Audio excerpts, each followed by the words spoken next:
What's up, everybody? Today we're breaking down my current top 5 pound-for-pound boxers in the world right now. This list is based on skill, resume, dominance, accomplishments, and who's actually separating themselves from the rest of boxing. And trust me, there are some controversial picks here, so let's get into it. At number 1, I've got Alexander Usyk. Honestly, I don't even think this one should be debated right now. Maybe only other than Inoue has another case, but I'll get to that next. Usyk became the undisputed heavyweight champion by beating Tyson Fury twice, and he already cleaned out cruiserweight before moving up. Think about that for a sec. This guy conquered two divisions, two of the highest divisions, and beat naturally much bigger men with pure skill and IQ.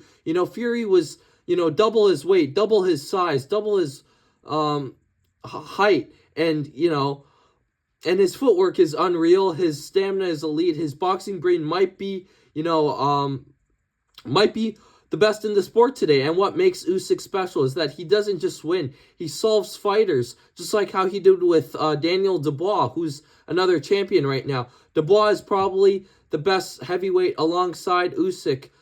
If you're maybe outside of Tyson Fury and a young Moses Atama, Dubois has beat every top guy as well. And Usyk has knocked him out twice, and every round he gathers information, breaks down opponents mentally, then takes over late, and he's not the biggest puncher, but pound for pound is about skill, relative to size, and nobody in boxing checks more boxes right now than Usyk. So at number 2, I've got Naoya Inoue, the monster himself. This dude is terrifying. Inoue has power, timing, precision, speed, defense, literally everything. And unlike a lot of, lower weight fighters, his power actually looks scary. He hurts elite fighters badly. He became undisputed at bantamweight and then moved up and became undisputed again at super bantamweight. And that's historic stuff. He just beat, undefeated champion in Junto Nakatani. Only other fighter that has as much power in a lower weight class is probably Bam, but Bam is a lot smaller. He's in a much lower weight class, and even though we would all like to see the fight versus Inoue versus Bam, I just don't think that's going to happen, at least anytime in the near future. And considering how Inoue might be on his way out the door soon, I guess he's getting older. He's in his, early to mid 30s, but it's that he fights so much. That's what's aging him out faster and quicker than other fighters, which is a good thing for the sport of boxing. But I guess, as he fights more, his time will be up sooner than earlier. But Jesse Bam, I think they're both great fighters. He's also on this list, but I'm not gonna on paper, resume-wise, Inoue is better, and, they both have power, though. They're probably not going to fight, but, the craziest part about Inoue is that he barely loses rounds. The way he mixes body shots with counters is beautiful to watch.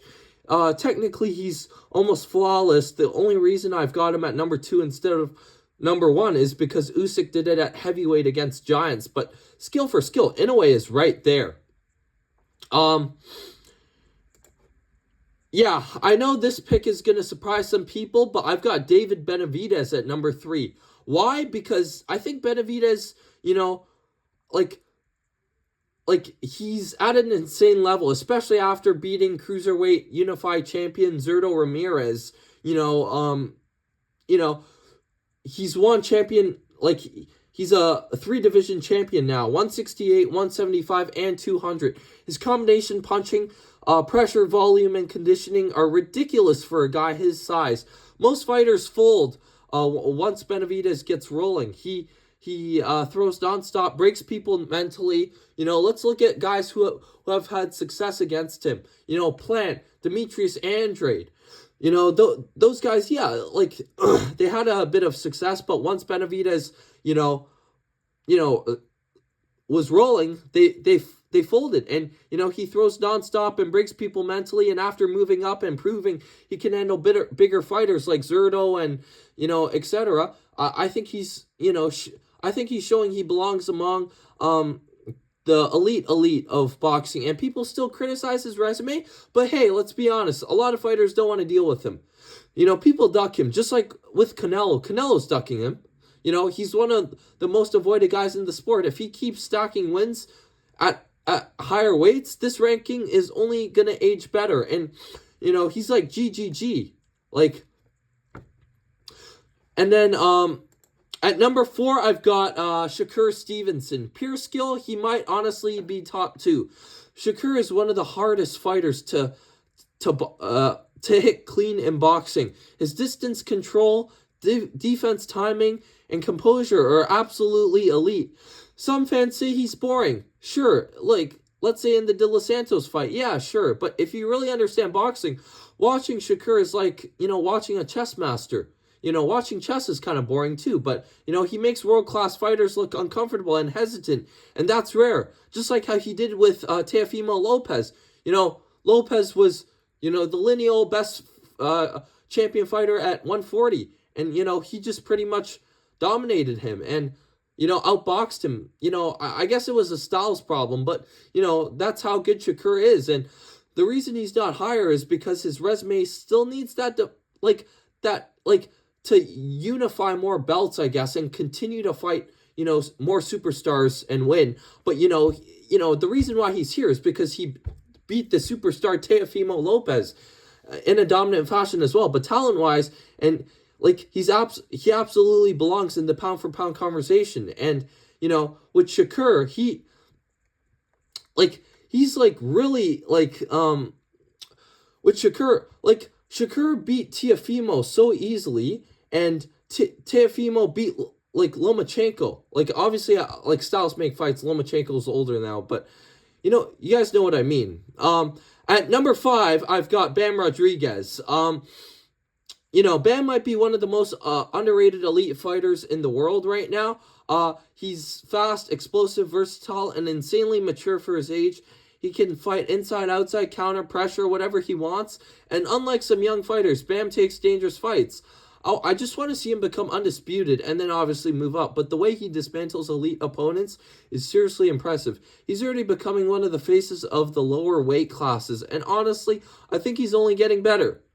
So yeah, those are my top 5 pound for pound. Now, for an honorable mention, I've got Boots Ennis. Right now, I just miss him outside the top 5. But if Boots beats Zayas and becomes unified at 154, which would make him a champion in a second weight class, then I think he has a real argument to jump straight into the number 6 spot. But maybe even higher, depending on how dominant he looks. But the talent is undeniable. Boots has speed, power, athleticism, switch hitting ability. He's got superstar tools. You can even make an argument that Crawford ducked him. The only thing missing right now is that defining elite resume at the higher level. But if he handles business in his, upcoming fight, that changes very quickly. So, yeah, that's my top 5 pound for pound list. Usyk at number 1, Inoue at number 2, Benavidez at number 3, Shakur, a.k.a. the modern-day Floyd Mayweather Jr. at number 4, Bam Rodriguez at number 5, and Boots waiting right outside the door at number 6. Let me know your list in the comments, because I already know some people are going to be mad about Benavidez potentially being top 3, but hey, that's what makes boxing debates great. So don't forget to like, subscribe, and I'll catch you guys in the next one. Let me know, subscribe, and let me know what you guys think, if you agree or disagree, and let me know your picks in the comments down below. I'll catch you guys in the next one. Peace out, guys.